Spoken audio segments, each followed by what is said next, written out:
Tandaan nyo, si Kristo hindi nagsisinungaling. Ang Ama hindi nagsisinungaling. Pag sinabi niya hindi ka makakapunta ron, hindi ka talaga makakapunta. 21-27 ng Apokalipsis. Basa. At hindi papasok doon sa anumang paraan ang anumang bagay na karumal-dumal o siyang gumagawa ng kasuklam-suklam at ng kasinungalingan.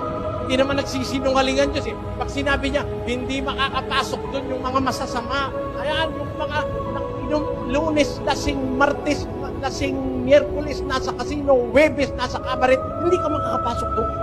Kahit ano pang gano'n ang gawin mo. Talagang hindi ka makakapasok doon. Si Kristo may sabi noon.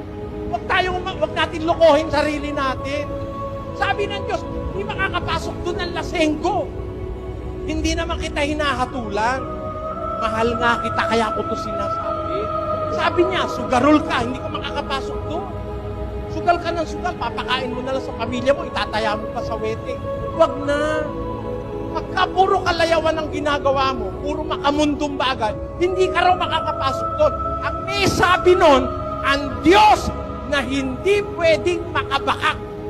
He is a God that cannot lie. Basahin natin ang Hebreo 6. That by two immutable things in which it was impossible for God to lie. Pag sinabi ng Diyos, totoo yun.